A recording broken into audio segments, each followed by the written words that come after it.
ថ្ងៃអាទិត្យចុងសប្តាហ៍មកតាណាក៏ឃើញម៉ូតូប្រឡាក់សិនតែដីយើងក៏គាត់ថាយកម៉ូតូទៅលាងចេញម្ដងអញ្ចឹងណាហើយមើលទៅវាចាស់ពេកបាទម៉ូតូថ្មីបើយើងទុកប្រឡាក់យូរពេកវាចាស់អញ្ចឹងបន្ទាប់ពីយើងធ្វើដំណើរតាមផ្លូវមកក៏យើងឆ្លៀតចូល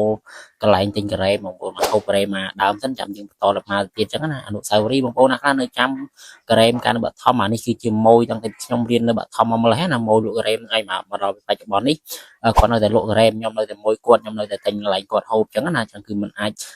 ចោលបានទេអនុស្សាវរីយ៍មួយនេះបាទអញ្ចឹងបន្ទាប់ពីយើងហូបការ៉េមកហើយយើងបន្តដំណើរទៅដល់ម៉ូតូនេះគឺខ្សែខ្ញុំបងប្អូនទៅឆ្ងាយប៉ុណ្ណាគាត់ត្រូវតែលាងដែរបងប្អូនណាដោយសារតែបងប្អូនយើងអញ្ចឹងណាអញ្ចឹងយើងអាច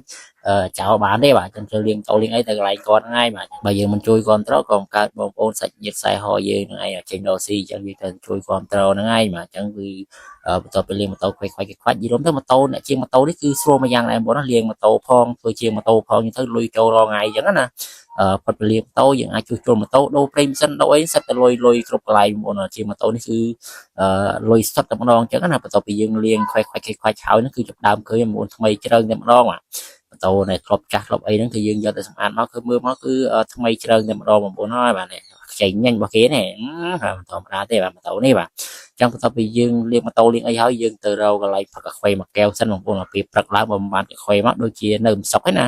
ចឹងមកដល់ហាងកាហ្វេនេះគឺយើងក៏បើកធ្វើការកម្មកាហ្វេធម្មតាចឹងដាក់សាបានស្ករសាបានតែផងវិញមកពេញចឹងឡើយ